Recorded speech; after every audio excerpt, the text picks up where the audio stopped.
Muy buenas noches a todos. Bienvenidos a esta séptima entrega de Lágrimas en la lluvia, el programa que aspira a marcar la diferencia en complicidad con un público diferente. Hubo un tiempo en que los movimientos feministas defendieron la igualdad ante la ley de la mujer, reclamaron su derecho al voto y su acceso en igualdad de condiciones a la educación o al trabajo. El derecho, en definitiva, a participar en todos los ámbitos sociales sin padecer discriminaciones. Pero hoy las reivindicaciones del feminismo son muy distintas y todas ellas se acogen bajo el paraguas de la llamada ideología de género, que como todos los totalitarismos que en el mundo han sido, aspira a completar una labor de ingeniería social. ¿Y qué propugna la ideología de género? Pues propugna que la diferencia entre los sexos no es algo natural, sino el producto de prácticas sociales represoras que conviene aniquilar. Propugna que la diferencia sexual entre el varón y la mujer no es una realidad innata propia del ser humano y que solo existen géneros, es decir, roles sociales optativos en la conducta sexual del individuo. Para la ideología de género, el sexo no es algo determinado por el nacimiento, sino la consecuencia de una elección o deseo. Por lo tanto, cada persona puede elegir libremente el género al que le gustaría pertenecer según la orientación sexual que en cada momento o etapa de su vida le atraiga más. Masculinidad y feminidad, las categorías derivadas de la diferenciación sexual, son sustituidas por un batiburrillo de géneros u orientaciones sexuales de aspecto tentador y suculento como tartas en el escaparate de una pastelería. Heterosexual masculino, heterosexual femenino, homosexual, lesbiana, bisexual, transexual, etc. La heterosexualidad se contempla incluso con suspicacia, pues es vista como una supervivencia propia de lo que la ideología de género denomina sociedad patriarcal. Y ni siquiera se considera indispensable para la procreación, porque según postula la ideología de género, la reproducción biológica debe controlarse, erradicarse incluso, con técnicas que liberen a la mujer de la tiranía de la maternidad. Para la ideología de género, la plena igualdad entre hombres y mujeres no se logrará hasta que se dominen los condicionamientos biológicos, para lo cual es preciso que la mujer tenga el pleno control de la reproducción, incluyendo el aborto discrecional. Y esta ruptura con la biología exige también que la mujer se libere de los hombres. Por eso muchas de las reivindicaciones de la ideología de género se plantean como una lucha contra los hombres, a quienes se considera enemigos. Las relaciones de pareja se convierten así en relaciones de rivalidad, de dominio, de conflictividad constante, que hacen de la familia el escenario de una batalla. En realidad, lo que pretende la ideología de género no es mejorar la situación de la mujer, sino separar a la mujer del hombre y destruir la identificación de sus intereses con los de la familia a la que pertenece. Pretende, en fin, convertir la familia en un vivero de odios, en el que al hombre se le adjudica el papel de opresor de la mujer. Luego, cuando el odio ya se haya adueñado del ámbito familiar, la ideología de género presentará el enfrentamiento entre los sexos, con sus amargas secuelas de violencia y crimen, como consecuencia de la subsistencia de la familia natural, cuando en realidad es más bien el producto fatal de su destrucción. La ideología de género es, como el marxismo o el nazismo, una ideología alimentada por el odio. Ya no a una clase o raza determinada, sino a aquellas relaciones humanas fundadas en la complementariedad y el amor. Y puesto que para la ideología de género la diferencia sexual es la primera alienación del ser humano, su obsesión mayor consiste en destruir aquellas instituciones que se basan en la idea de diferencia sexual, es decir, el matrimonio y la familia. En apenas unos pocos años se han redefinido los conceptos de matrimonio y familia y se han aprobado leyes que reformatean y desvirtúan estas realidades básicas de la sociedad. También se han puesto en marcha nuevas leyes educativas que imponen la perspectiva de género de forma transversal, conculcando de esta manera el derecho de los padres para elegir el tipo de educación que desean para sus hijos. Para la ideología de género es prioritario el control de la educación y los medios de comunicación social. De este modo se asegura el adoctrinamiento de la sociedad desde abajo, mediante una banalización del sexo que deja de ser una expresión de la donación mutua entre hombre y mujer para erigirse en elemento de realización personal individual, lograda en la satisfacción del propio deseo. En la nueva cultura impuesta por la ideología de género, los papeles o funciones del hombre y la mujer han de ser perfectamente intercambiables. La familia heterosexual y monógama aparece como un caso más de práctica sexual, el más obsoleto y sospechoso, por cierto, junto a otros muchos. La familia es redefinida libremente, al hilo de nuestras apetencias, y se equiparan con la familia natural diferentes formas de unión que se fundan en contratos acordados entre individuos. Contratos, por supuesto, rescindibles, como conviene a una nueva utopía de hedonismo que preconiza la consecución de la felicidad a través de la exaltación del deseo sexual, sin límite legal, moral o incluso corporal alguno. Chesterton vislumbró el triunfo de esta utopía monstruosa hace casi un siglo, cuando auguró que no tardaría en proclamarse una nueva religión que a la vez que exaltase la lujuria, prohibiese la fecundidad. Tal religión ya ha sido instaurada, y toda la panoplia legal desplegada en los últimos tiempos, reconfiguración de la institución matrimonial, consagración del llamado derecho a la salud reproductiva y sexual, educación para la ciudadanía, etc., no tiene otro afán sino otorgar cobertura jurídica a una revolución ideológica que trata de cambiar radicalmente la sociedad, moldeando la esfera interior de las personas. La ideología de género ha encontrado una vía de penetración imparable en las sociedades humanas a través de la actividad desplegada por la Organización de Naciones Unidas y de las sucesivas conferencias internacionales que a su amparo han establecido las pautas para su implantación universal.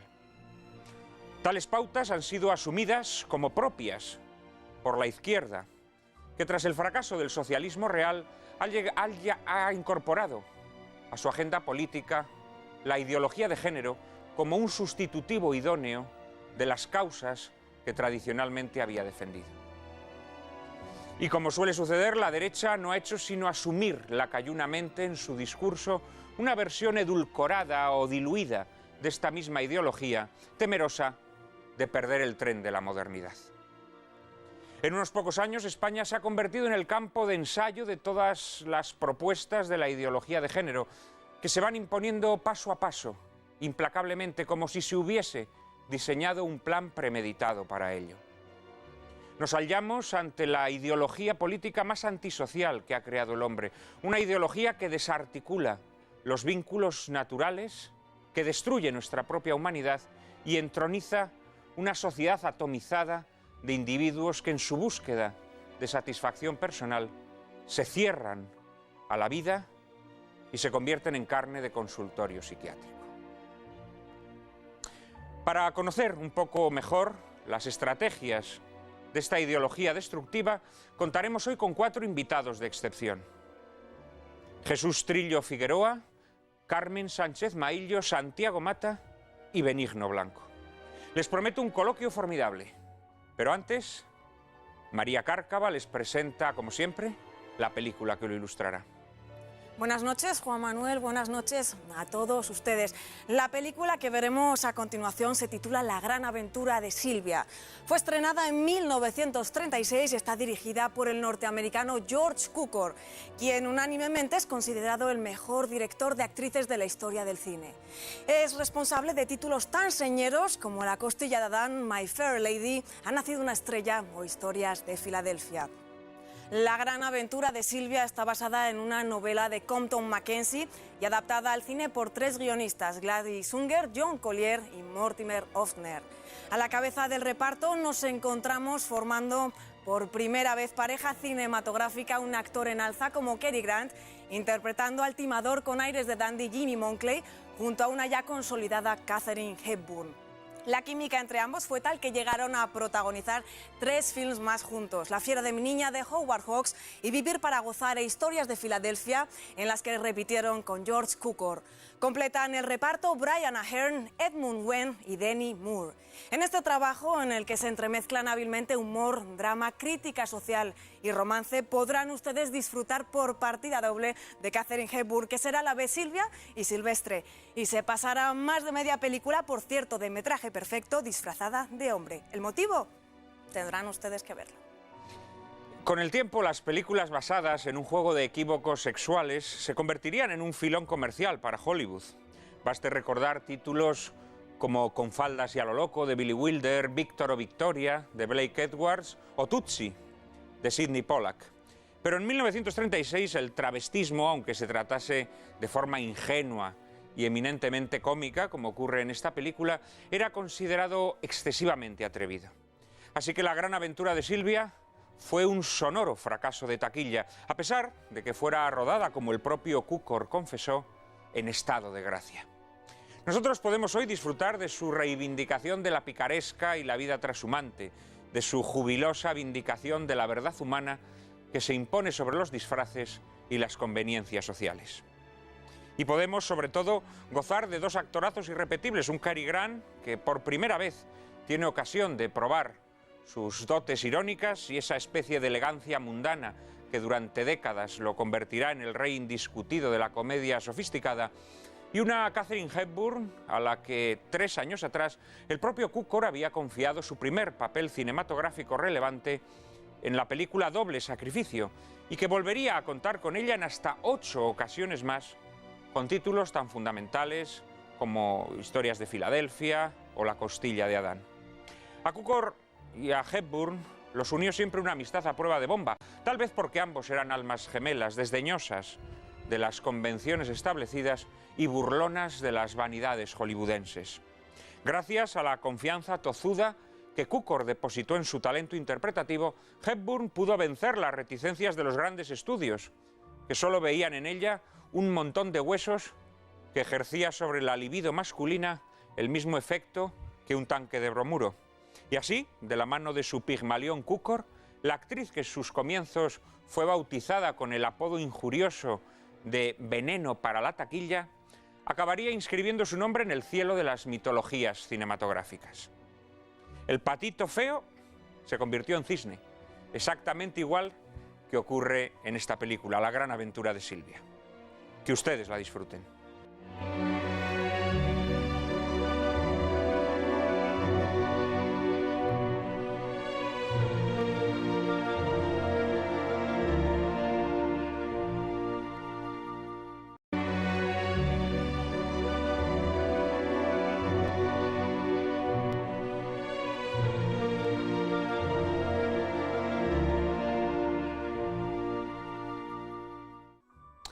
Pobre Cary Grant, cuando lo veo en ese tren, con esa mujer tan pesada, tan histérica, pienso que su vida va a ser muy infeliz. Y estoy seguro además de que esa mujer, cuando sea mayor, va a montar una asociación con perspectiva de género.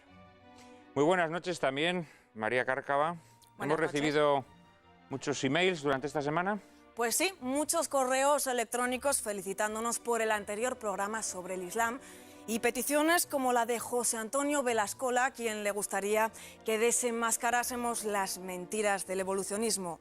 José Manuel Bausá nos pide que hablemos de valores como familia, amistad y lealtad, guiados por la película de Capra, Vive como quieras. Y muchos correos nos han llegado después de que anunciásemos el tema que tratamos hoy. Correos especialmente de hombres que viven circunstancias realmente dolorosas a causa, aseguran, de denuncias presentadas por quienes un día fueron sus parejas. Casos realmente dramáticos en los que se ven directamente involucrados sus hijos. Son muchos los amigos que nos ruegan que adelantemos el horario de emisión de Lágrimas en la lluvia. Giuseppe Juanes, Juan José Justi, Luis Meca, Enrique Martínez Goicoechea y así hasta llegar a la media centena. Por último, Juan Manuel, un espectador, Félix Eduardo, tiene una petición tan atrevida como atractiva, creo yo, más bien para tus lectoras, lectores, que para ti. Nos pregunta que cuándo nos vas a deleitar con un libro de poemas. A ustedes ya saben que esperamos sus propuestas y sugerencias en la siguiente dirección de correo electrónico: lágrimas@intereconomia.tv. Repetimos, lágrimas@intereconomia.tv. Bueno, pues son muchas las propuestas de nuestros espectadores. Y yo les prometo que las voy a considerar, las voy a tener en cuenta. Habrá un programa del evolucionismo, sobre el evolucionismo, no sé cuándo, pero es un tema que me pone mogollón, porque además sé, cada vez que escribo sobre este tema, todos los progres empiezan a echar espumarajos y se ponen epilépticos, así que será un tema que trataremos aquí cualquier día de estos. Del mismo modo, naturalmente, que temas que tienen que ver con la familia, mismamente hoy vamos a hacer un programa que tiene que ver con eso, con la familia como institución que está en el punto de mira de la ideología de género, institución que quieren destruir. En cuanto al cambio de horario, al adelante de horario, ¿qué puedo decirles yo? Tienen que escribirle al señor don Julio Ariza, presidente de esta casa, y decirle: don Julio Ariza, queremos que adelante usted el horario de emisión de Lágrimas en la lluvia. Eso es lo que tienen que hacer. Yo les invito a hacerlo. Yo también quiero adelantar el horario de emisión de Lágrimas en la lluvia. Y respecto a publicar un libro de poemas, decía Miguel de Cervantes: yo que tanto me afano y me desvelo por parecer que tengo de poeta la gracia que no quiso darme el cielo. Pues eso me pasa a mí. A mí el cielo no me quiso dar la gracia de ser poeta, con lo cual me tuve que conformar con ser prosista, espero que no prosaico, y me temo que seguiré escribiendo libros en prosa. Muchas gracias a todos nuestros espectadores por sus comentarios, por sus sugerencias. Háganoslas llegar al correo electrónico que antes les decía María Cárcava. Y hoy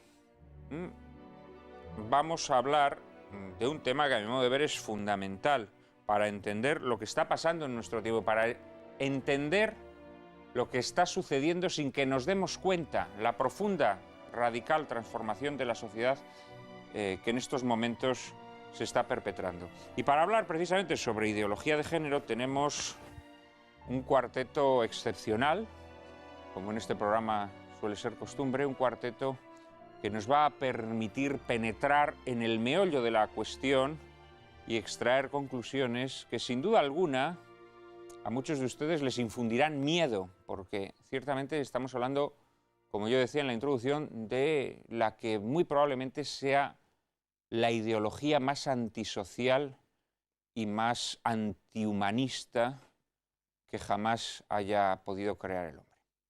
Paso a presentar a nuestros invitados. En primer lugar, Carmen Sánchez Maillo, doctora en Derecho y profesora de Teoría del Derecho en la Universidad San Pablo CEU, lo que antaño se llamaba Derecho Natural y que hoy los planes de estudio diseñados por el Ministerio de Educación impiden que se llame así. Es directora de un proyecto de investigación pluridisciplinar sobre ideología de género y sus temas de estudio en la actualidad versan sobre la abolición del concepto de naturaleza subyacente en esta ideología. Algunas de sus publicaciones más recientes, aquí tengo en mis manos alguna, son precisamente sobre esta materia, la ideología de género en los manuales de educación para la ciudadanía, que está incluida en este libro, Educación y Posmodernidad, un estudio crítico, una edición a cargo de Beatriz Bullón de Mendoza y Vanessa Eugenia Gil Rodríguez de Clara, y también tiene una colaboración precisamente sobre ley natural en este libro, Francisco Suárez y la ley natural, coordinado por Carmen Fernández de la Cigoña y Francisco Javier López Atanes. También está con nosotros Santiago Mata, doctor en Historia y licenciado en Periodismo.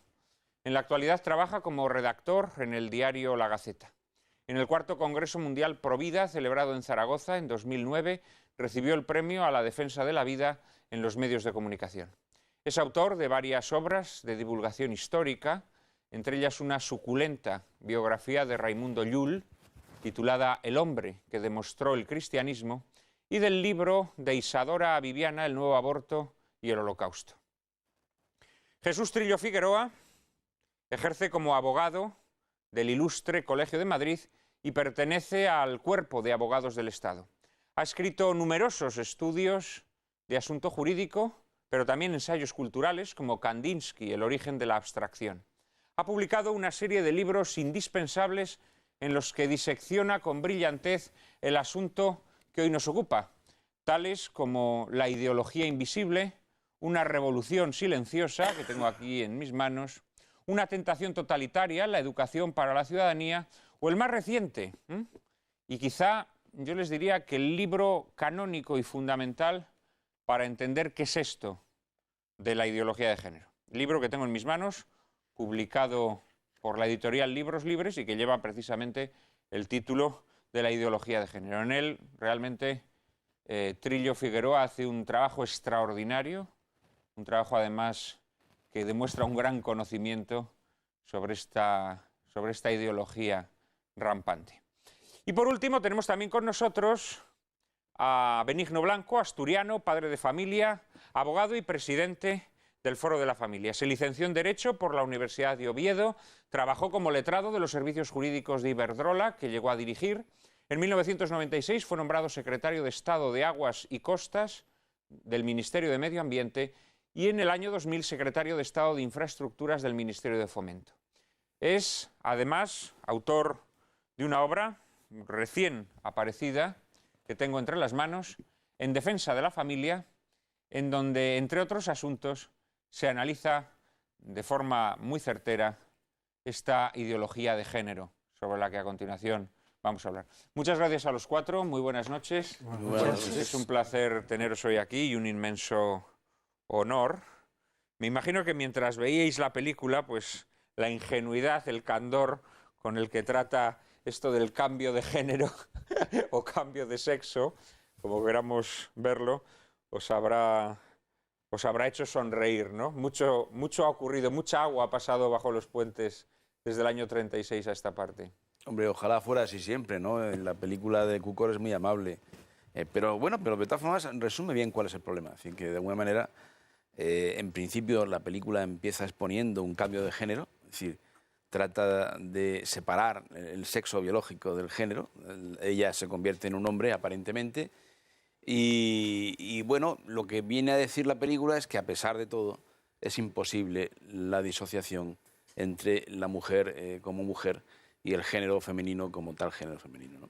Al final, esa disociación se rompe cuando ella se enamora, y manifiesta su amor. Es decir, lo cual viene a decir, una vez más, y no es que sea el típico final feliz de Hollywood, es que es así, es que el amor es lo que en última instancia destruye pues, esta ideología que, como tú decías, da miedo, ¿no? Da miedo, pero en fin, seamos positivos como Cukor lo es en esta película, y triunfe finalmente el amor, como siempre pasa en Hollywood. Normalmente antes pasaba así, ¿no? Hombre, es que esta película, efectivamente, tú lo has dicho, nos enseña que reprimir la naturaleza, que abolir la naturaleza, que negar los impulsos más verdaderos y profundos del ser humano es una tarea muy difícil.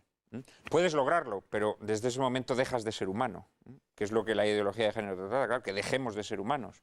Lo que pasa que es verdad que hay que tener confianza en nuestra humanidad maltrecha, pisoteada, destruida, que sin embargo siempre quiere mostrarse, ¿no? Que es como esas hierbas que crecen en las escombreras, esas hierbecillas heroicas que asoman su verdor entre los cascotes, ¿no?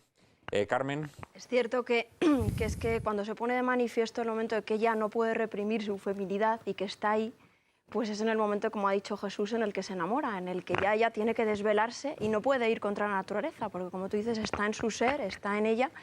Y a mí se deja ver muy bien esta película, muy bien interpretada por Cary Grant y por Katharine Hepburn, y frente a las dos otras mujeres que aparecen, los otros dos arquetipos femeninos, la sirvienta venida cupletista, algo atolondrada y tontorrona, y la aristócrata rusa como manipuladora, pues se va desvelando en Katharine Hepburn pues esa feminidad, ese genio femenino, que es justa, que es comprometida, que es entregada y que no puede menos cuando se encuentra frente a un hombre de desvelarse. Entonces eso te hace sonreír. Y yo más que travestida la encuentro que está disfrazada por el enredo que tiene, está disfrazada y tiene que disfrazar, se quita el disfraz cuando se encuentra frente a un hombre que tiene que mostrar su feminidad y que él la encuentra encantadora y la encuentra maravillosa. Y se lo dice al final de la película y se enamora de esa mujer que además pues es la que abunda en sensatez de las tres y la que nos muestra una feminidad pues, ¿no?, la más grande, ¿no?, de las tres figuras. O sea, que se deja ver muy bien y dice cosas, ¿no? Aunque es cierto que está presentado con una ingenuidad que... Sí, bueno, es la ingenuidad propia de la época. De la ¿no? época, años 30, claro. Pero es verdad que de alguna manera es una metáfora sí. De muchas cosas que luego han ocurrido.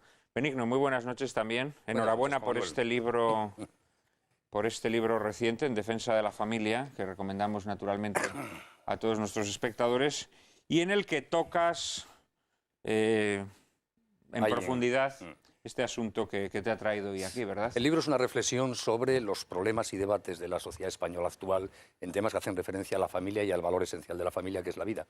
Y por lo tanto nos vamos encontrando con la ideología de género continuamente. Y por eso hay un capítulo monográfico dedicado a la ideología de género. La película es como una prueba ex ante de que la ideología de género no tiene futuro. Cuando se encuentran con el amor, la feminidad sale, es un poco lo que está pasando en nuestros días también. Pero que la ideología de género al final no es más que la expresión última del pensamiento de la modernidad. Para la visión clásica, propia de los filósofos griegos del cristianismo, los seres humanos tenemos naturaleza, somos algo, consistimos. Y realizamos eso en que consistimos, nuestra naturaleza, en libertad. Para el pensamiento moderno no tenemos naturaleza y nuestra libertad nos aboca a ir creándonos a nosotros mismos al hacer. La ideología de género lo que hace es aplicar esto a la vida sexual. Yo no consisto en nada sexualmente y me creo a mí mismo con mis propios actos sexuales. Por lo tanto, soy el único criterio al respecto. Eso es ir contra la naturaleza más elemental. Y si algo nos demuestra el siglo XX muy dolorosamente es que las ideologías son inviables. Las ideologías del siglo XX, tanto el comunismo como el nazismo, como la ideología de género, son tan profundamente antinaturales, antihumanistas, que son inviables. Por eso cayó el nazismo y cayó el comunismo. Y por eso la ideología de género tiene muy poco futuro. El drama de la ideología de género es que, aunque no tenga un futuro como armador conceptual de la sociedad, porque es inviable en sí mismo, se acabaría la humanidad en una generación, provoca mucho dolor por el camino. Porque yo estoy íntimamente convencido de que las personas que inspiran su forma de conducta y su forma de entenderse a sí mismos en su dimensión sexual, conforme a los parámetros conceptuales de la ideología de género, no pueden ser felices. Pueden pasar fines de semana muy cachondos, si me permite la expresión, de acuerdo, pero ser feliz es imposible, y por eso esa ideología no es viable, pero en que acabemos cuanto antes con ella nos jugamos la posibilidad de ser felices de nuestros hijos y de nuestros nietos. Hay un pasaje, bueno, hay una parte del libro de Jesús Trillo Figueroa, La ideología de género, libro que de verdad creo que para que nuestros espectadores sepan lo que es la ideología de género, porque muchas veces tenemos un concepto muy banal de la ideología de género, siempre nos reímos. Una de las cosas que más me fastidian es esa derecha membrillo española. Bueno, la derecha española es casi toda ella membrillo, que se ríe mucho, jajaja, el Ministerio de Igualdad, jajaja, Viviana Aido, no sé qué. No, están desarrollando una labor de ingeniería social monstruosa. Y eso de banalizar, de tomárselo en plan chusco, es muy lamentable. Y digo que en este libro hay un capítulo especialmente estremecedor en el que Jesús hace una especie como de visión panorámica de la ideología de género a través de las figuras de de los más representativas teóricas de este movimiento, ¿no? Y verdaderamente es que son vidas desahuciadas, son vidas arrojadas al desagüe, son vidas destruidas. Y claro, uno se pregunta, ¿esta gente qué es lo que querrá? Después de haber destruido su vida, destruir las vidas ajenas, es una cosa que verdaderamente se queda... Sí, uno se queda palmado viendo la historia, sobre todo de las mujeres, ¿no? Del feminismo radical, ¿no? Shulamit Firestone, que fue la que publicó Dialéctica del Sexo, es un libro muy importante en esa historia, está desde que ni siquiera vio el libro publicado. Se metió en un sanatorio psiquiátrico y aún no ha salido. Kate Millett padece un trastorno bipolar que ella ha escrito en libros. Hace poco publicaba en un periódico inglés una petición de auxilio para que la ayudaran a sobrevivir. Germaine Greer apareció en el Big Brother inglés, una cosa absolutamente ridícula. Y las 3 mujeres que con Salami Firestone fundaron la primera, esto por poner un ejemplo, ¿no?, la primera revista del feminismo radical, las 3 se suicidaron. Es estremecedor, es algo estremecedor todo ello. Bueno, Simone de Beauvoir, su vida, la verdad es que da mucha penita también, ¿eh? Tremendo, claro. Convertida en una especie de anzuelo o de cebo para conseguirle jovencitas a Sartre, en fin, son vidas penosas, ¿no? Santiago, estás muy callado. Sí, yo creo que me toca hacer un poco de abogado del diablo aquí, porque como todos estamos... Bueno, No, yo creo que ya la ideología de género primero- tiene muchos diablos detrás ahí. No, pero sí, haciendo... yo pienso... Bueno, primero en referencia a esta película de Cukor, yo voy a decir Cukor porque este personaje, George Cukor, es de origen... Sí, Es efectivamente. dice que es de emigrantes húngaros, pero el apellido Cukor es eslovaco. Y como yo he vivido en Eslovaquia, pues lo voy a pronunciar como se pronuncia ahí, ¿no? Cukor significa azúcar. ¿eh? Y bueno, pero en fin, esto al margen. Y luego en ese punto de la película, yo me fijo en ese momento en el cual, cuando todavía está haciendo de chico, la nueva mujer de su padre Sí. le besa. ¿eh? Ujú. Y entonces ahí ya dice, bueno, hasta aquí hemos llegado. Es decir, que hay una parte de la intriga de la película, es hasta dónde se pueden transgredir las normas sociales que delimitan el papel del hombre y el papel de la mujer. Esto que la ideología de género supone que son intercambiables, ¿no? Entonces, digamos que yo creo que ahí sí que se está mostrando dónde va la teoría que llaman queer theory, ¿no?, en inglés, la teoría de lo transgresor, de lo torcido. Que precisamente esa palabra se emplea en inglés y también en alemán se empleaba antes para referirse a la homosexualidad, algo torcido. Entonces, Desviado. desviado, ¿no? Desviado, ¿no? Entonces, la teoría de género en inglés se suele llamar más bien teoría de eso, de lo desviado, también por eso, porque lo que hay en el fondo no es una cosa moderna una modernada para justificar eso que decía Benigno de unos fines de semana, pasarlo bien el fin de semana, sino que yo pienso que hay algo mucho más profundo que en el fondo remite pues eso, a todos los mitos de Edipo, a todo el freudianismo, todo eso, ese deseo de dar carta de ciudadanía a los deseos, digamos, inconscientes o subconscientes, considerados torcidos, y cómo se trata de satisfacer, porque digo yo que creo que no entenderemos bien a la ideología de género si no la tomamos en serio. Es decir, no pretende destruir la sociedad, pretende algo positivo. Entonces, ¿qué es lo positivo que pretende? Es integrar en la sociedad esos deseos que se han mantenido al margen y que se han considerado malos y que se han considerado transgresores. Y decir, ¿y no sería posible un mundo en el cual se pudiera también satisfacer esos deseos? Es decir, que yo lo que pienso que la ideología de género, y más en concreto la teoría, esta queer theory, es lo que trata es eso, de satisfacer a todo el mundo, buscar... lo que hay detrás no es tanto una ingeniería social, digamos, por decreto, tipo soviética, sino un deseo, un buenismo, que diríamos, un deseo de decir, ¿y si pudiéramos satisfacer a todo el mundo? ¿Y si también esta gente que ha estado aquí? Por eso yo creo que no es tanto feminismo como eso, teoría... Bueno, digamos que la ideología de género se sirve digamos, de feminismo y digamos, de todas estas corrientes que surgen en el seno de los movimientos gays, ¿no? Pero sí tratan de hacer una ingeniería social. Lo que pasa es que las ingenierías sociales hoy, Santiago, no actúan desde una esfera política externa, sino que actúan sobre la conciencia de los individuos, ¿no? Y modelando su conciencia. En ese sentido son mucho más perfectas. Tenían pedida la palabra tanto Carmen como Benigno. Carmen. Bueno, yo 2 cuestiones de las que veníais comentando en cuanto a los testimonios puramente vitales de las feministas. Yo creo que eso es un botón de muestra que ir contra la naturaleza no es impune. Y ya nos lo predijo C.S. Lewis en La abolición del hombre. Entonces, como que los frutos de ir contra la naturaleza son amargos y traen infelicidad, y eso lo muestran sus testimonios vitales, ¿no? Que todo lo contrario precisamente es la familia, todo lo contrario es la familia de la que luego podemos hablar.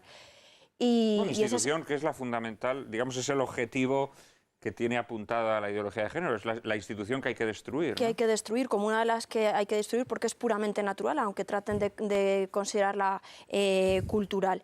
Pero bueno, que la abolición de la naturaleza no queda impune, y no es impune, entonces no se puede ir sin frutos, y precisamente esta ideología lo que subyace es una abolición a la naturaleza humana, femenina y masculina. Entonces que los frutos, y eso se ve en la infelicidad de las vidas de muchas de las feministas o de los que viven según estas ideas. Y luego, en cuanto a lo que decía Santiago, yo creo que es verdad, es la cultura del deseo, pero un deseo que quieren convertirlo en derecho. Entonces, por ejemplo, los hijos ya dejan de ser un don para ser un deseo, dejan de ser un don para pasar a ser un derecho que todo el mundo pues puede tener. Entonces, es la cultura del deseo convertido en derecho. Es una de las... Todo lo que se desee puede hacerse a pura voluntad y abdicando de la naturaleza. Yo creo que eso también es algo que está muy presente y luego podemos verlo también en los cambios de la legislación. Benigno. Sí. Aprovechando la referencia que has hecho a la abolición del hombre de Carl Luis, hay un momento en que dice literalmente: cuando todos se ríen de quienes afirman es cierto, solo queda el que dice yo quiero. Cuando renunciamos a conocer, a identificar la naturaleza humana, en qué consistimos, solo queda mi voluntad. Mi voluntad cuando hablamos de cada uno, o la voluntad del poder político cuando hablamos de las sociedades. Hace 2 o 3 semanas hubo un debate muy significativo en el Parlamento Español, en el Congreso, cuando el diputado de UPN, Carlos Salvador, le preguntó a Viviana Aido si el aborto significaba la eliminación de una vida humana. Todavía era ministra de Igualdad, Viviana Aido. Y la contestación de Viviana Aido no fue esa tontería que dice habitualmente de que no hay una vida humana hasta la semana no se sabe cuánto, que eso sobre todo no deja de ser más que un error científico gravísimo porque se refiere a la vida humana, pero un error. Pero contestó algo mucho más grave que yo creo que refleja la esencia de lo peor de la modernidad. Dijo Viviana Aido: esa cuestión no interesa, no merece la pena perder el tiempo. Aquí lo único que importa es que se aprueba una ley del aborto y el aborto es legal en España. Yo creo que eso es la esencia de la ideología de género y de muchas más cosas. Es decir, la realidad no importa, la razón para tu casa. ¿Qué importa aquí el poder, lo que yo quiero, lo que deseo yo o la sociedad a través del poder?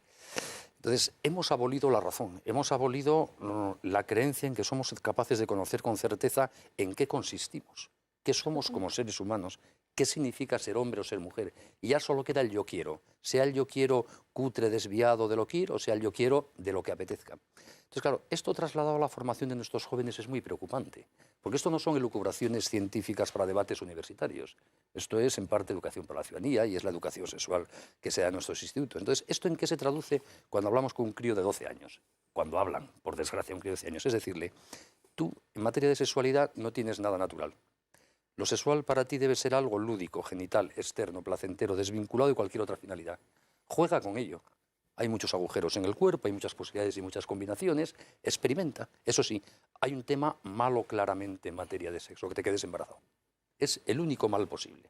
Y para eso, bajo el nombre de salud sexual y reproductiva, yo, Estado, te garantizo que no te quedas embarazado y si te quedas, que lo deshacemos, el aborto. Entonces, claro, estamos hablando de temas muy serios porque un crío que se acostumbra desde pequeño a jugar con su sexualidad, a tenerle miedo a la vida, fobia a la vida, como el único mal posible en materia de maternidad, luego no puede construir una vida plena en el matrimonio. Es que es imposible. Y es imposible que una sociedad que acostumbra a ver la sexualidad desde pequeñito con miedo a la vida, luego integre una apertura razonable a la vida. Por eso nos estamos suicidando demográficamente. Por tanto, lo grave de la ideología de género es que es muy desconocida porque no se articula en una propuesta como las del siglo XX para reconfigurar la sociedad, sino que pretende influir en cómo actúa el poder para cambiar la vida personal. Por tanto, lo vemos menos. Pero la trascendencia de la influencia que tiene la ideología de género en nuestro sistema educativo, en las series de televisión, en la moda, es terrible, tiene una trascendencia inmensa. Bueno, Incluso... y en la conversión de la familia en un ámbito de conflicto. Claro, ¿eh? claro. O sea, en un auténtico campo de agramante o directamente campo de batalla. Sin duda. Nosotros hemos recibido aquí muchos correos electrónicos de espectadores donde nos cuentan su amarga situación, ¿no? Pues eso, la familia convertida, pues... Eso es la ley de violencia de género en España. En un vivero de odio, o sea, de odio profundo. ¿No? Una ley que parte del diagnóstico de que hay violencia en el hogar porque hay familia. Es terrible. Terrible. Vamos a terminar con una intervención tuya, este primer bloque, Jesús. Pero que Santiago ha puesto de manifiesto una cosa que es interesante, y es que todo esto se presenta efectivamente como un buenismo, como consecuencia de la revolución sexual, es decir, liberémonos todos de las represiones que impone sobre el sexo la sociedad, el poder, es decir, es consecuencia un poco de la revolución del 68, ¿no? De Marcuse, etc. Pero fíjate que en todas estas ideologías, la ideología de por sí, que es una deformación de la realidad y muchas veces basada en grandes falsedades científicas, aquí hay una falsedad que pasa desapercibida pero que es muy importante y es esa confusión del eros con el deseo. Lo erótico o el eros es el deseo del otro, implica siempre alteridad. De manera que fue Marcuse, probablemente en su Eros y Civilización, quien desgajó el sentido de alteridad del eros y convirtió al eros como el puro deseo, placer instantáneo de uno solo. ¿Qué pasa? Que estamos convirtiendo, como decías tú en la presentación, una sociedad atomizada, solipsista, donde lo que primero desaparece es el sentido de la solidaridad, el sentido de la alteridad.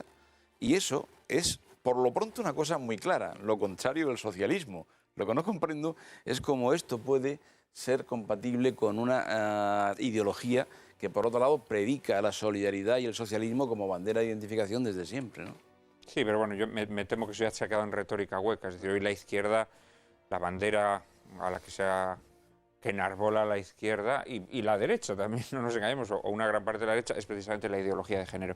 Luego vamos a ver cómo la ideología de género se está infiltrando en la sociedad desde dos instancias, la instancia internacional y la instancia de las legislaciones nacionales. Será después de la publicidad.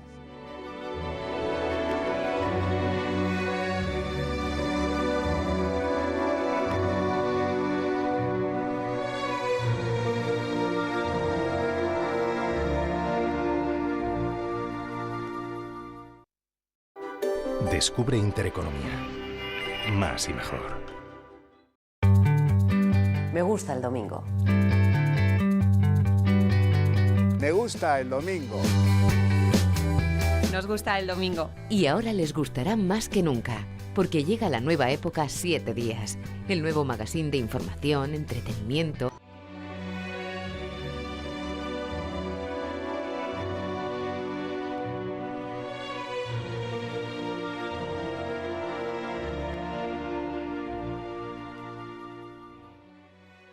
Probablemente el asunto que más nos han solicitado nuestros espectadores es la masonería. Nos dicen que dediquemos programas a la masonería.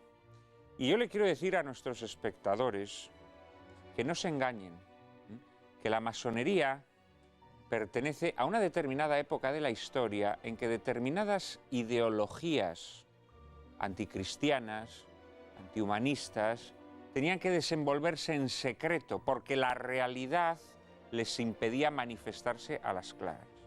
Hoy vivimos en una época en la que el mundo es masónico, en donde las instituciones ya están penetradas por estas ideologías anticristianas, en donde existen organizaciones internacionales cuya inspiración, claramente masónica, digámoslo así, les permite actuar a las claras.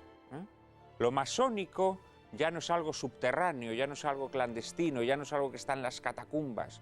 Lo masónico es algo que está declarado y que se muestra muy abiertamente, como ahora María Cárcava nos va a demostrar contándonos cuál es la actividad verdadera de muchos de estos organismos internacionales. La agenda de género se está infiltrando en el mundo entero gracias al impulso de la Organización de Naciones Unidas y de sus agencias satélites, en especial las dedicadas a la salud, que bajo expresiones tan ambiguas como planificación familiar o derechos reproductivos promueven sin descanso el antinatalismo y las nociones más radicales de género. Estos organismos, además, condicionan la ayuda financiera a los gobiernos y subvencionan con grandes sumas de dinero a las ONG feministas. Paralelamente, se han convocado desde la ONU una serie de conferencias internacionales donde se redactan textos totalmente imbuidos por la ideología de género, que aunque carecen de valor jurídico, tienen una gran importancia política, pues crean un espejismo de consenso internacional que es esgrimido por los lobbies que promueven el aborto o las diversas formas de familia alternativa para forzar cambios en las legislaciones nacionales que parezcan fruto de una demanda social. En las últimas décadas se han sucedido una serie de conferencias mundiales sobre la mujer. México, Copenhague, Nairobi, Pekín y Nueva York, que junto a la Conferencia sobre Medio Ambiente y Desarrollo de Río de Janeiro o la Conferencia sobre Población del Cairo instan a las naciones a aceptar los postulados de la ideología de género.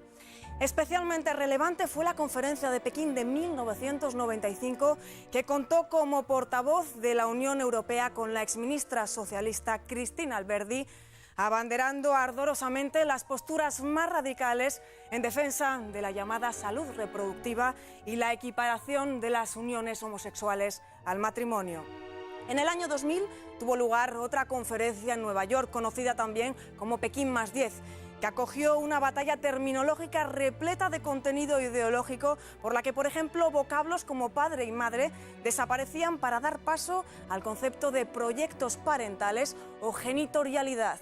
Por supuesto, las conclusiones de tales conferencias han sido adoptadas por las instituciones de la Unión Europea, que multiplican obsesivamente los fondos destinados a la salud reproductiva, esto es, a sufragar políticas anticonceptivas y abortistas, mientras la demografía europea languidece. ¿Qué se esconde bajo el paraguas de los organismos internacionales? Santiago, no sé si querrás... Sí, yo voy a hablar porque estuve No sé en si el Cairo. querrás saber también de abogado del diablo de los organismos internacionales. Pues mira, yo creo que lo importante es comprender. Cuando me refiero a abogado diablo, me refiero a que hay que comprender la postura que tienen ellos, si no, no puedes. Ya, claro. Entonces, yo estuve en el Cairo y quizá si preguntamos hoy a ¿En la Alberdi... conferencia del Cairo? Sí, en la del 94, la del año antes de Pekín. Si preguntamos ahora a Alberdi, seguramente ha madurado y no pensará lo que pensaba entonces o lo que decía entonces. Es decir, que uno, entonces te pillan con el paso cambiado, no sabes exactamente de qué se está hablando. En el Cairo el tema era el aborto libre, el aborto seguro, la expresión aborto seguro. Y uno parece que luchando en ese tema, pues no veía lo que había detrás, pero por mucho que parezca novedoso, como he dicho antes, yo creo que en el fondo aquí no hay más que el pan y circo de los romanos. Es decir, que en el fondo lo que quieren los gobiernos es una gente que esté amodorrada, que esté contenta, ¿eh? Y como he mencionado, en ese libro que has mencionado de Isadora Viviana, yo creo que en la actual onda, digamos, de género, todo este tema, en el fondo de donde procede es de la Segunda Guerra Mundial, del nazismo. Es decir, que de la admiración hacia el nazismo que consiguió satisfacer a la gente, tener a la gente calladita, tener a la gente obediente, trabajando a la gente, y la admiración que provocó en la posguerra el ver que los alemanes se habían adherido al nazismo con tanto entusiasmo y habían sido tan... pues se preguntaron, ¿y esto por qué? ¿Cuál es el secreto del nazismo? Pues el secreto del nazismo es la seguridad social, de que realmente satisfizo las necesidades de los pobres, o sea, benefició a los pobres y fastidió a los ricos. Entonces, esto se ha admirado en la posguerra y se ha deseado llegar a ese nivel de adhesión ciudadana al sistema. Y la adhesión ciudadana, en el fondo lo que decía Dorma, no es más que, en este caso, sexo y circo, o sexo y fútbol. Es decir, que tener a la gente contenta. Y entonces no importa que no haya trabajo, no importa que no haya salud, no importa que no haya familia, lo que importa es que la gente esté satisfecha en los niveles más básicos, ¿no? Y eso es en el fondo todo lo que hay detrás, no hay más, ¿no? Bueno, de alguna manera, o sea, la animalización de la sociedad, ¿no? Jesús, ¿querías comentar? Sí, yo creo que fue precisamente en el Cairo, en el año 94, cuando se utiliza por primera vez la expresión salud sexual y reproductiva. Y a partir de ahí se construyen todos los derechos de salud sexual y reproductiva, todas las teorías en torno a la salud sexual y reproductiva. Pero esta expresión precisamente es la que da una idea de lo que está pasando aquí. Es decir, que se presenta como una especie de paraíso sexual. Salud sexual y reproductiva parece que quiere decir algo profiláctico en relación a la práctica de la reproducción y del sexo, cuando lo que se pretende es todo lo contrario, es la antirreproducción humana, es el control de la natalidad y es luchar contra la reproducción en última instancia. Es decir, es poner de manifiesto las políticas antinatalistas que son anteriores al nazismo, y que más bien van por la vía que tú antes hablabas de ideas, por lo menos en el ideario masónico tradicional, ¿no? Por ejemplo, son las consecuencias de las políticas eugenésicas que se practicaron en los Estados Unidos a partir de 1927. Concretamente, la ley de eugenesia de Virginia fue la que sirvió de modelo para que en 1964 Hitler promulgara la ley de defensa de la raza aria, en la cual se permitía la esterilización de subnormales, etc. En torno a 1920, probablemente, surgen una serie de políticas antinatalistas de manera internacional, auspiciadas por grandes fundaciones millonarias americanas, Rockefeller, Margaret Sanger y su EPP, etcétera, etcétera, que son las que realmente han tenido penetración en la ONU después de la Segunda Guerra Mundial y las que han ido convirtiendo a la ONU en una especie de organización que ha puesto en práctica y pone en práctica diariamente a través de sus órganos satélites como la UNESCO, la OMS, etcétera, pues lo que es el control de natalidad en el mundo entero, en base a una especie, efectivamente, de ideología racista, en el fondo, de defensa de la raza blanca, ¿no? Sí. Es una especie de, como de control. Y de miedo a la pobreza. Efectivamente. Es decir, los países pobres que no se multipliquen mucho porque luego nos invaden y nos fastidian a nosotros, nos arrebatan nuestros... Pero hay ahí, es decir, que en el estudio de esta historia, por eso a mí me da pena hablar cuando hablo de ideología de género de feminismo, porque realmente no es el feminismo. En el feminismo lo bien entendido, es decir... Sí, lo que pasa es que, perdona que te interrumpa un momento, Jesús, tú has citado a Margaret Sanger, que es una de las fundadoras, digámoslo así, del movimiento feminista. Sí. Tú has leído su obra y sabes que es una obra obsesionada con la destrucción de la vida. Totalmente. Obsesionada con la eugenesia, obsesionada, o sea, es una cosa monstruosa. Y la verdad, tú lo has dicho, que esta una ideología como la de Margaret Sanger, por ejemplo, que ha inspirado estos organismos internacionales, tú ves cosas que saltan a la vista. Por ejemplo, la situación de la mujer en Irán. La ONU y las organizaciones internacionales promueven el control de natalidad en Irán. Logran triunfar, logran que el régimen de Khomeini, que estaba entonces, acepte que las mujeres iraníes tomen anticonceptivos. Y la ONU se muestra orgullosa de los avances. Sin embargo, la situación de opresión de la mujer, de opresión laboral, de opresión social, sigue siendo exactamente igual. Sí. Pero les da lo mismo. A ellos lo que les importaba era que las mujeres abortaran y que tomaran píldoras anticonceptivas. Totalmente de acuerdo. O sea, pero fíjate que el lenguaje y la utilización de las palabras por la propaganda es importante, porque yo creo que, por eso llamamos ideología de género, porque en él se engloba toda una serie de ideologías que se enmascaran en opciones sexuales, de alguna manera, pero no es exactamente la evolución del feminismo, porque el feminismo, en última instancia, ha conseguido una cosa históricamente muy importante, que es la erradicación de la injusticia histórica de que la mujer no tuviera los mismos derechos que el hombre. Eso, por tanto, es un logro de la humanidad, que no es una cosa denostable.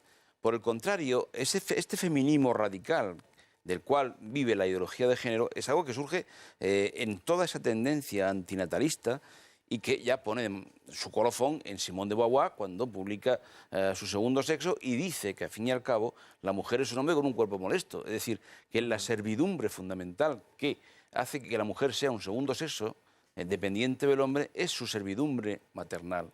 Y ataca a la maternidad como algo de lo cual tiene que emanciparse y liberarse la mujer.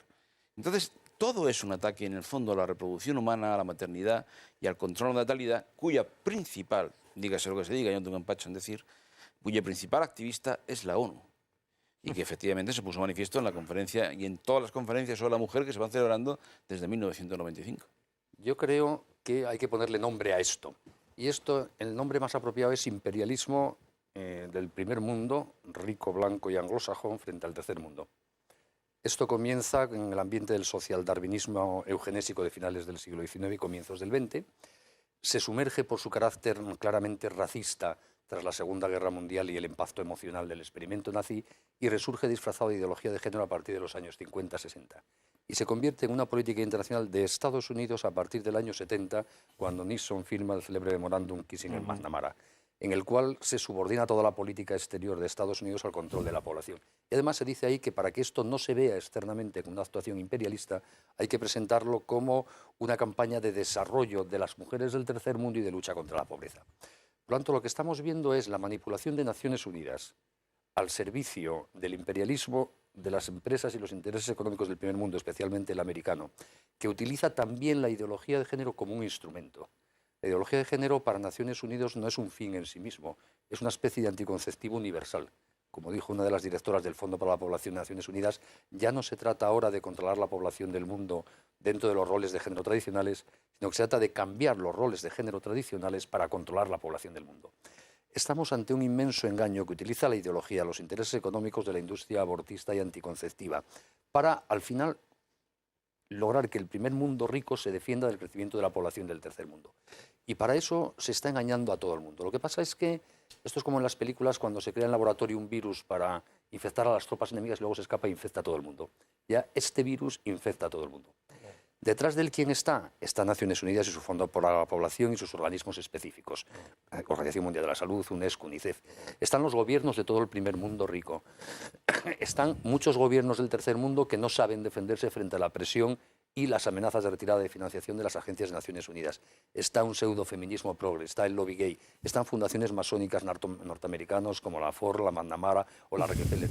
Está todo un entramado de intereses económicos. Bueno, y luego ese tejido de ONGs. Claro, la Las IPPF. ONGs que supuestamente desarrollan proyectos sociales en el tercer mundo y que cuando vas a ver lo que hacen, pues además, que son repartidores de condones. Cuando miras ¿no? los nombres de los directores y directoras, por ejemplo, de la IPPF, la fundada por Margaret Sanger, y los vas contrastando con los directores, directoras, relatores y ponentes de las cumbres internacionales y del Fondo de Población de Naciones Unidas, ves que hay un trasvase continuo. Quien está ahora como relatora en el Fondo de Población, mañana aparece como la directora de la IPPF en la América Latina. Quien está como secretaria general de la Conferencia del Cairo, 2 años después está como directora general de la IPPF en Londres. Son los mismos.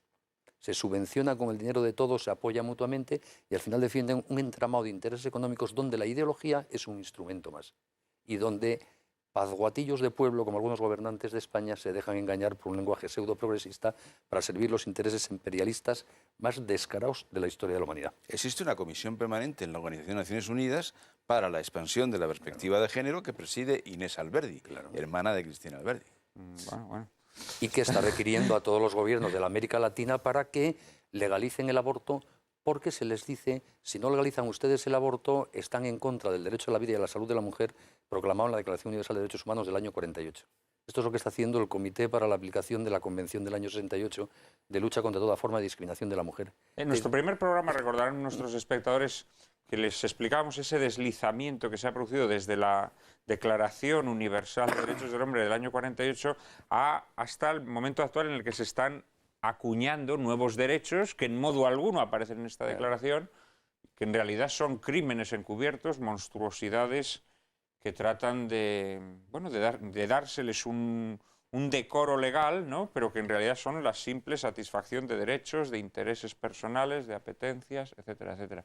Carmen, seguramente que tienes algo también que aportar. Hasta tal punto tiene importancia todo lo que estáis comentando que, por ejemplo, en el CEU, en la Universidad San Pablo CEU, pues estamos haciendo estudios de la influencia de las conferencias mundiales, especialmente de la mujer, en la creación de la ideología de género. Hay tesis doctorales que estamos ahora mismo trabajando en ellas sobre este tema. Y luego también de todo lo que decíais, y es cómo ha ido penetrando en muchos campos y áreas de conocimiento, que es también precisamente un proyecto de investigación que tenemos y que yo estoy coordinando, cómo ha ido penetrando en la lengua, cómo ha ido penetrando en la literatura, en la legislación, en la ciencia política, en los medios de comunicación, cine, hasta en la arquitectura. Hasta en las un programa artes. que decía arquitectura y género en Jaén. No sé lo que habría dentro. Incluso en los tratamientos psicológicos, psiquiátricos, bueno, en todos los ámbitos que están bien, pues cómo ha ido penetrando, que es pues para irlo analizando, ¿no? Para ver la magnitud de su influencia. Y en cuanto a lo que comentabais también de la maternidad, yo creo que el tema de la maternidad, además, es especialmente doloroso, porque yo creo que es lo propiamente femenino y lo de que en un principio, las feministas desde un principio, las ataduras de la naturaleza, la trampa de la maternidad que decía Beauvoir, o en los años 70 Alison Jagger, hay que acabar con la posibilidad de que la mujer dé a luz. Y a mí esto me resulta especialmente doloroso porque creo que se desfigura la identidad femenina así, y en vez de ver su belleza, que es lo que yo creo que tenemos que recuperar y volver a dar a conocer y a testimoniar, es verlo todo negativo, con un rechazo tremendo. Entonces esto ha sido una constante y parece que en nuestros días está todos esos impedimentos, en vez de ver su belleza, en vez de ver que es el fruto de la familia, de que un hijo es un acto de amor, no de una lucha entre los sexos.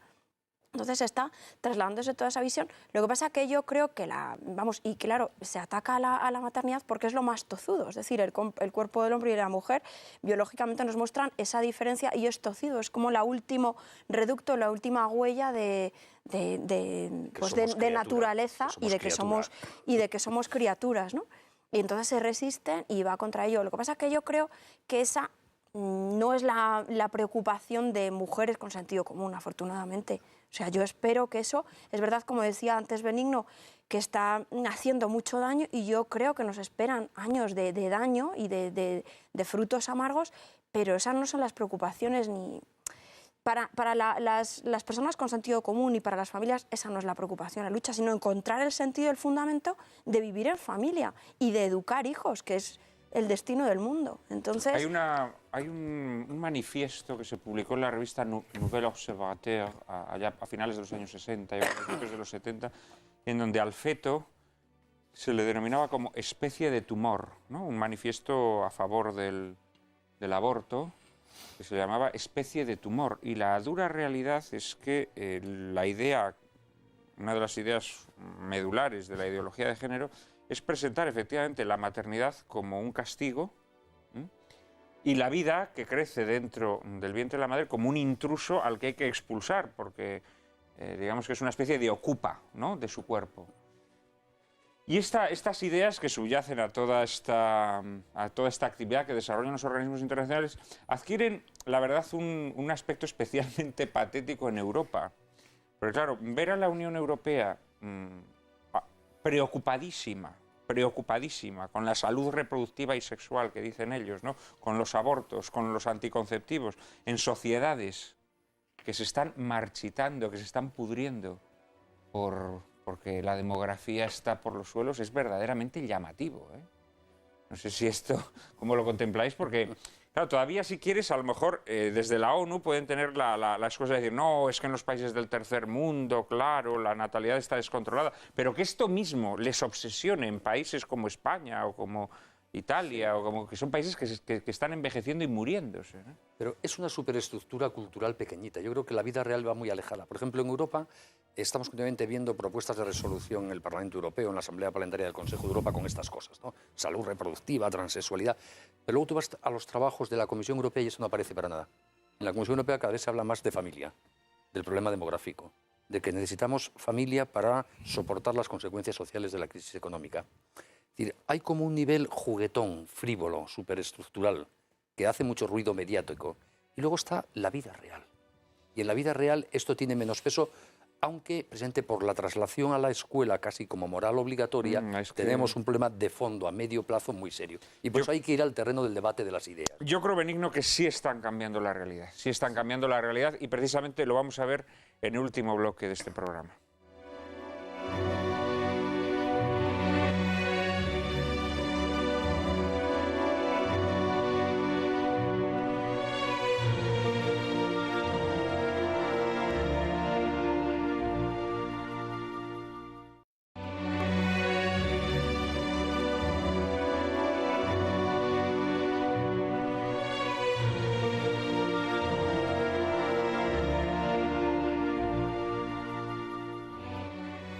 Muy buenas noches de nuevo.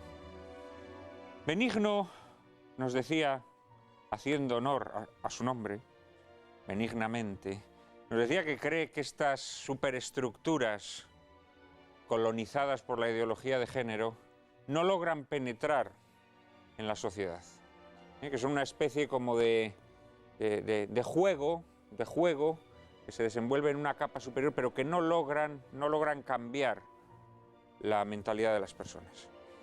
Yo no me muestro tan benigno como él y me temo que María Cárcava tampoco. Ella nos expone lo que está sucediendo en España. En efecto, tampoco. La ideología de género se ha introducido en la médula del ordenamiento jurídico español, siguiendo un plan diseñado minuciosamente. La estrategia del mainstreaming de género pretende elevar la igualdad de género a la categoría de principio de interés general y convertirla en política central de la acción pública. El fin que se persigue no es otro que la destrucción de la familia e institución que la ideología de género considera el último bastión de resistencia en su labor de ingeniería social. Y para ello se ha tejido hábilmente un entramado legislativo que sirve a dicho fin ante la complicidad de unos representantes que hacen oídos sordos a la voluntad popular. Prueba de ello son la Ley Orgánica de Medidas de Protección Integral contra la Violencia de Género, en la que la relación hombre-mujer se define como necesariamente conflictiva.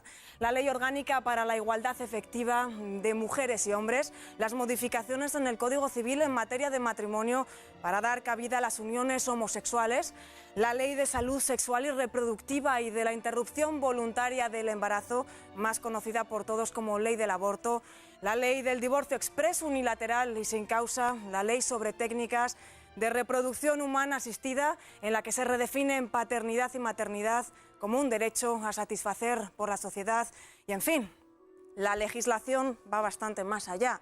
En la Ley Orgánica de Educación, en la que parece negarse el derecho de los padres a educar a sus hijos, ni se menciona la autoridad de los progenitores. Y todo esto aderezado con la rebaja de la edad de consentimiento a la hora de mantener relaciones sexuales a 13 años. Como broche, tenemos la asignatura de Educación para la Ciudadanía, que ha introducido en las escuelas el adoctrinamiento en los postulados de la ideología de género. Agiten estos elementos y díganme a qué sabe el cóctel, pero antes de agitarlo no se olviden de añadir un ingrediente de ultimísima generación en la receta. La Comisión de Igualdad del Congreso acaba de aprobar una propuesta para elaborar e impulsar protocolos de juego no sexistas que se implanten y desarrollen en los espacios de juego de escuelas públicas y concertadas. Dicho en román paladino, para controlar los juegos de los niños y establecer qué actividades lúdicas transmiten, citamos de nuevo la proposición, los valores y principios apropiados. Ya pueden ustedes imaginarse cuáles son esos valores y esos principios y si son o no adecuados. Santiago, seguro que tú te imaginas perfectamente cuáles son esos principios y valores, ¿verdad? Lo que lamento ahora es que Benigno me ha quitado el papel de abogado del diablo, porque se ha puesto a elogiar a la Unión Europea. Entonces, no, tanto como eso no, tampoco. Quisiera matizar. Tampoco tergiversemos. No, pero que tienes que pedir la palabra para alusiones. No la tienes. Creo que es...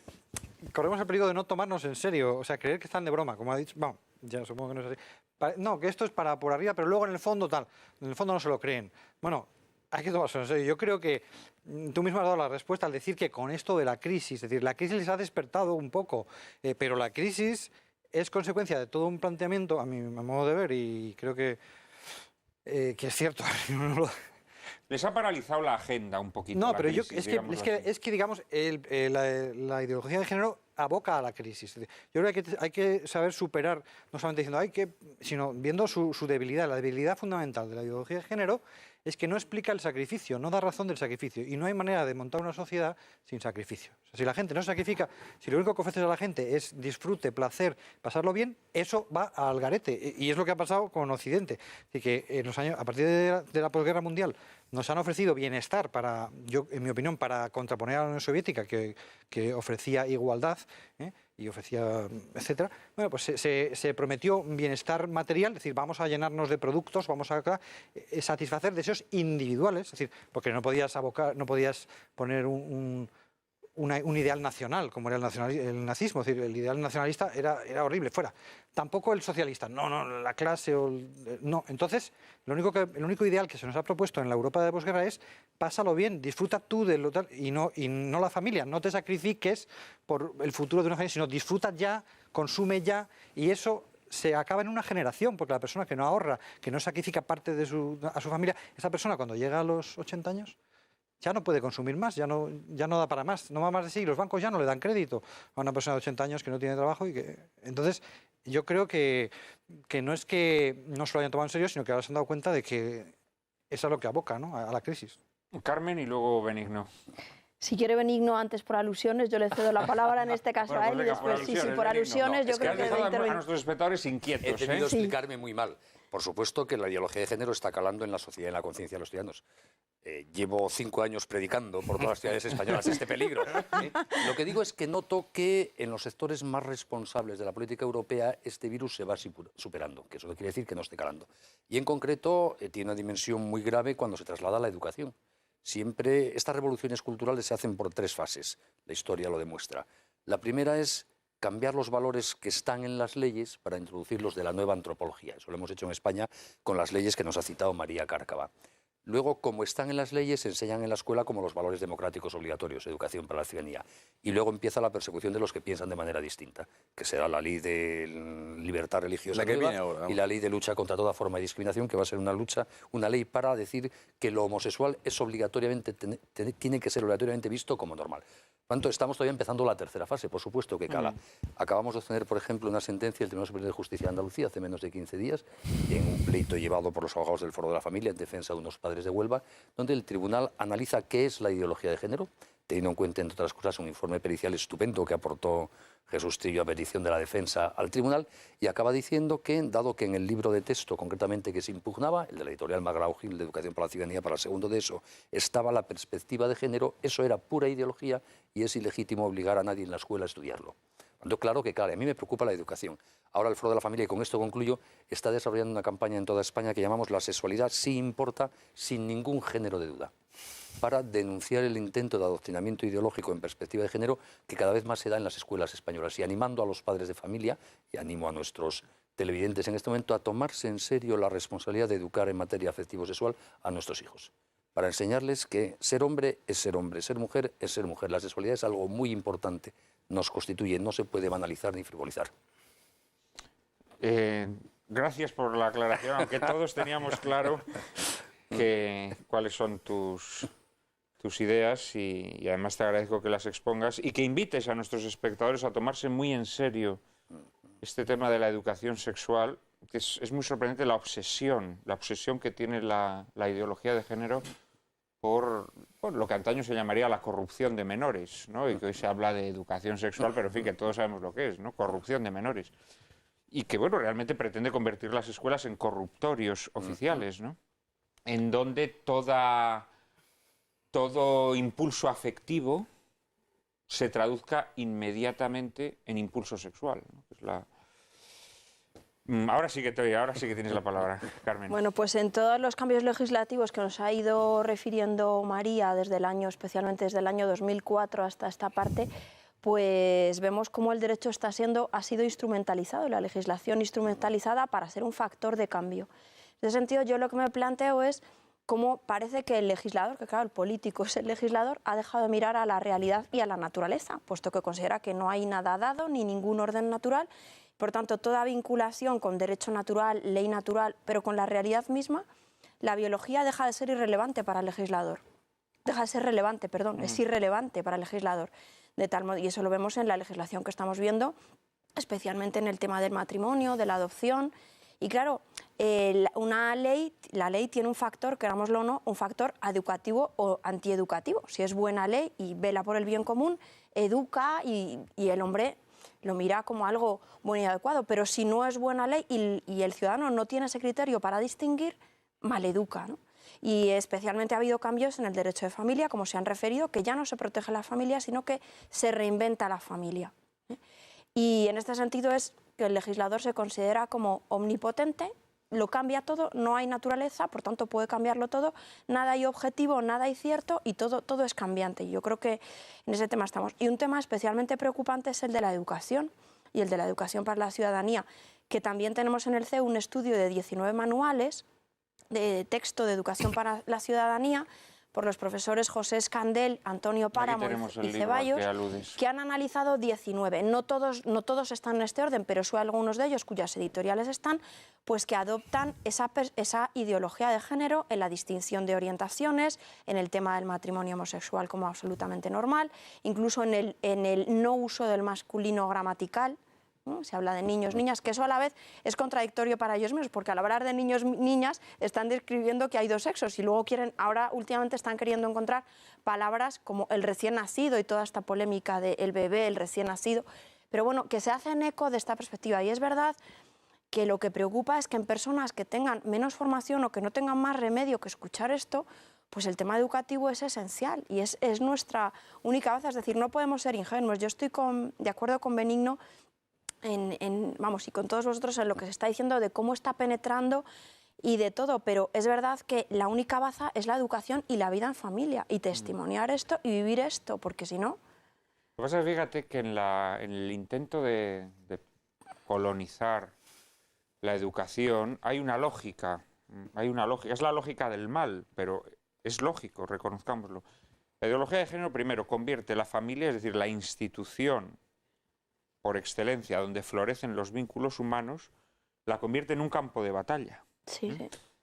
La convierte en un vivero de odio. Y entonces, claro, luego tiene cierta lógica que efectivamente trate de evitar que los niños crezcan en ese vivero de odios y que los padres, que son dos personas que se odian profundamente, que rivalizan, ¿no?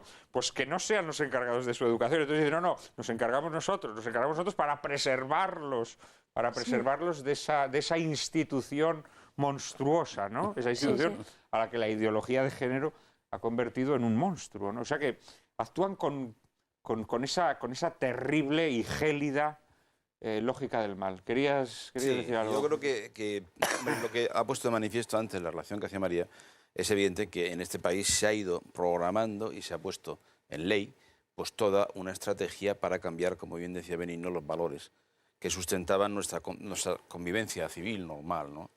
Es decir, en primer lugar se parte de una absoluta falsedad, y es que los niños nacen indiferentes sexualmente, ¿eh?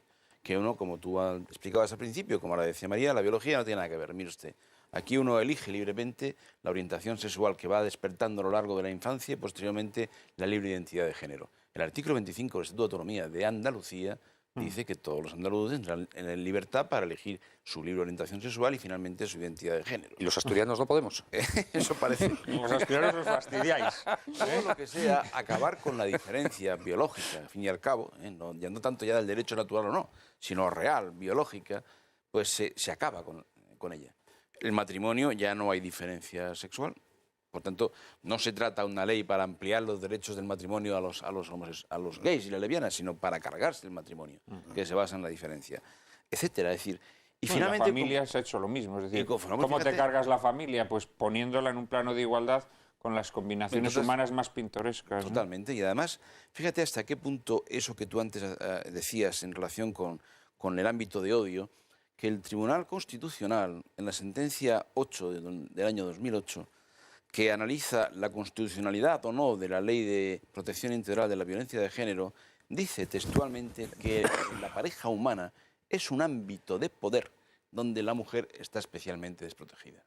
Es decir, está asumiendo la tesis famosa de Kate Millett de que la relación sexual es una relación de poder. 2 puntos, es por tanto una relación política.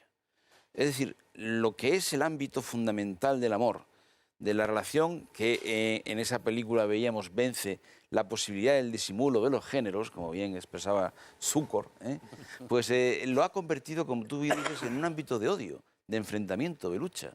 Vuelve a ser el proceso de la lucha de clases trasladado a la microexperiencia, a la microsociedad de lo más elemental que es la familia.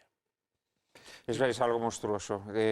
Yo quería aportar o pedir, ya que estamos precisamente viendo una película de Zukor, pues no dejar un regusto dulce, de buscar soluciones. Y yo quería mencionar a René Girard, este pensador francés, Sí. que habla precisamente de eso, de que lo malo de la sociedad es que hay una competencia de deseos, que hay un deseo mimético, una espiral del deseo que no se puede parar. O sea, si tú estás fomentando el deseo y satisfaciendo deseos, la gente siempre va a querer más. Y esta persona dice, bueno, todo esto lo que oculta es el sacrificio que tiene que haber en toda sociedad. Y siempre hay, digamos, muertos debajo de la alfombra. Y en este caso, pues son los fetos, ¿no? Los niños abortados, que mueren pues para satisfacer un deseo, ¿no? O los niños que al disolverse el matrimonio, pues pagan los platos, ¿no? Y yo lo que iba es a que pues Girard dice que la solución para él, él la ve porque el sacrificio es algo que le deja perplejo, ¿no? Él ha meditado mucho sobre el sacrificio, sobre los sacrificios humanos y no encontraba, y al final de su carrera, pues aunque él siempre había sido católico, pues dice que bueno, que al final sí que lo que aceptó el término del amor como solución al deseo, es decir, que el sacrificio de Cristo no es un sacrificio sin sentido, como son los otros sacrificios humanos, sino que es un sacrificio que realmente satisface el deseo por superación. Es decir, en vez de desearse, como ha dicho antes Jesús, que en el fondo es un deseo de uno mismo, de satisfacer a sí mismo, es reconocer al otro, y el amor que se sacrifica por otro es la solución al deseo, ¿no? Entonces, yo creo que eso, efectivamente, como habéis mencionado, el tema de la familia, y ahora mismo pues con la presencia del Papa para consagrarlas a la familia, yo pienso que es un poco eso, la esperanza que hay que dar a la gente de que efectivamente, aunque en España tengamos por delante muchos años de bombardeo legal, político con ese tema, pues hay una esperanza, ¿no? Y hay una solución, ¿no? Naturalmente que hay una esperanza. Lo que pasa es que esa esperanza no está en todas estas medidas legislativas que iremos desarrollando en sucesivos programas, porque muchos de los temas que María Cárcava ha expuesto someramente, educación para la ciudadanía, etcétera, etcétera, tendrán cumplido desarrollo en otros programas. Pero aquí ya para terminar, estamos en los últimos minutos del programa, sí me gustaría, en atención a todos estos espectadores que nos han escrito, damnificados por las consecuencias de esta ley de violencia de género, sí me gustaría que hiciéramos una pequeña reflexión sobre este asunto, ¿no?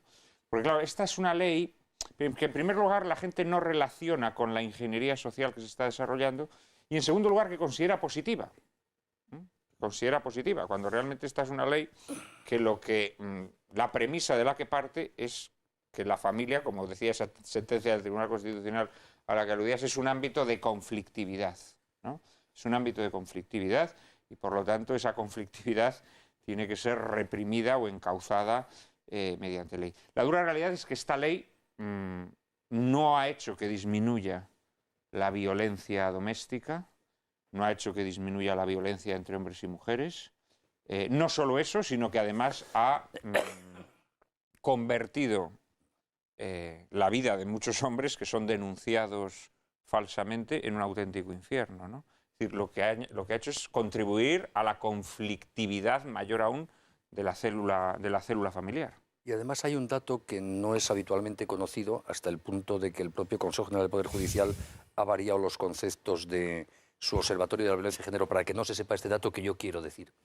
Cuando se ven los datos concretos en la memoria de la Fiscalía General del Estado de la violencia llamada de género en España, se puede comprobar que casi un 70% de los incidentes de violencia se dan cuando no hay matrimonio, en parejas de hecho o exparejas de hecho, que son menos del 18% de las relaciones de pareja existentes, mientras que en las relaciones matrimoniales o exmatrimoniales solo genera poco más del 20%.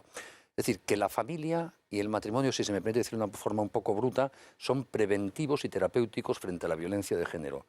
Es mucho más frecuente que sucedan estas cosas en situaciones desestructuradas o no matrimoniales. Un dato que creo que es relevante. Muy relevante. Y el segundo, que en el origen de la llamada violencia de género están los vicios y pecados de siempre de la humanidad. No estructuras de poder domésticas que cree haber descubierto la ley, sino alcoholismo, egoísmo, abuso del hombre sobre la mujer o de la mujer sobre el hombre, los pecados de siempre. Por lo tanto, eso se arreglará con formación moral, con buena educación y no con deseducación tipo educación para la ciudadanía. Pues muchísimas gracias, Benigno, muchísimas gracias a todos nuestros invitados. Gracias por vuestra presencia aquí. No me gustaría terminar este programa, bueno, por supuesto, luego les anunciaremos cuál será el contenido del siguiente, pero me gustaría que Benigno Blanco, precisamente Benigno Blanco, y aprovechando que tenemos la visita del Papa pues ahí, traiga a colación una cita que él suele hacer, que atribuye a Benedicto XVI, aunque hay gente que dice que no la encuentra, pero que en cualquier caso, si no nevero, eben trovato. Que es una manera, creo, extraordinariamente lúcida de definir lo que es la ideología de género como, digámoslo así, tercera rebelión o rebelión última del hombre, ¿no? Del hombre que no acepta su condición de criatura. Y estaría bien que nos la dijeras, Benigno, para que alguno de nuestros espectadores compruebe si es o no a ver si alguien la encuentra. Una cita de Benedicto XVI, o bueno, del cardenal Ratzinger, ¿no? Pues la cita dice, más o menos, la ideología de género es la última rebelión de la criatura contra su condición de tal. El hombre moderno, con su ateísmo, ha querido librarse de una instancia externa a sí mismo, Dios que le diga algo sobre su propia verdad. El hombre moderno, con su materialismo, quiere liberarse de las exigencias para sí mismo de reconocer que es también un ser espiritual. Y ahora el hombre moderno, con el género, quiere liberarse de su cuerpo. Ya sin Dios, sin alma y sin cuerpo, el hombre moderno es una voluntad que se autocrea. Es Dios para sí mismo. Pasa que es una voluntad que se autocrea pero que termina siendo autodestructiva. Claro. Muchas gracias de corazón a los 4 y ahora en medio minuto les avanzamos el asunto de nuestro próximo programa.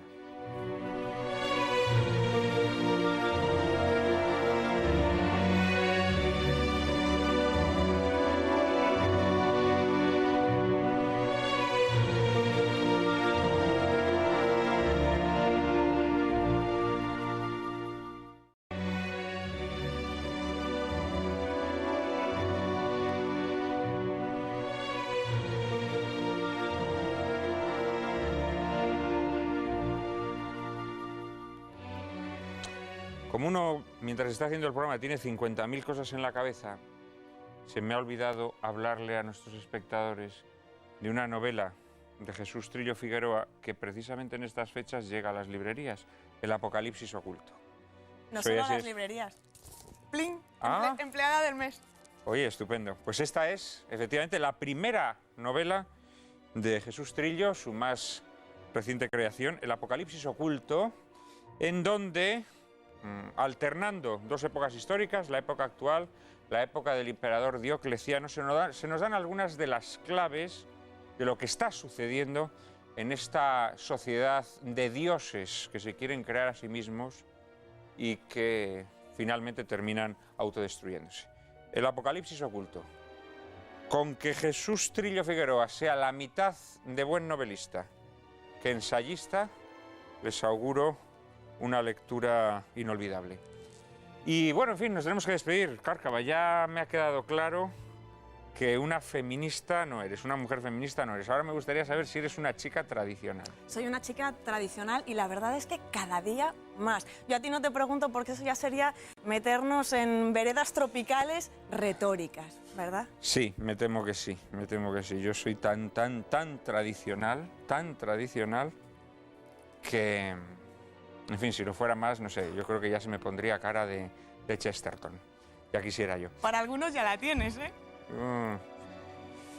Tengo que engordar todavía un poquito, La semana que viene les ofreceremos un programa sobre la tragedia más honda de nuestra época, que no es otra sino la ruptura con la tradición.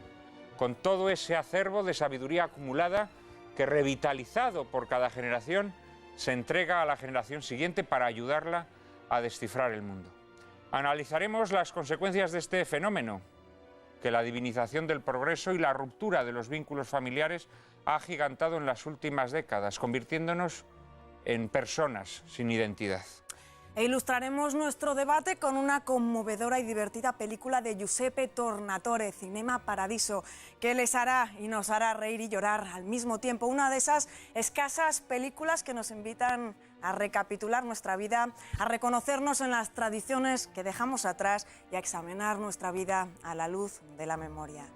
No se la pierdan. Ya saben que a partir de ahora ya no podrán llorar lamentando que la televisión es un desierto de la inteligencia y el buen gusto. Ahora ya pueden refrescarse en el oasis que cada viernes les brinda lágrimas en la lluvia. Todos los viernes, a las 10 de la noche, aquí, en Intereconomía Televisión.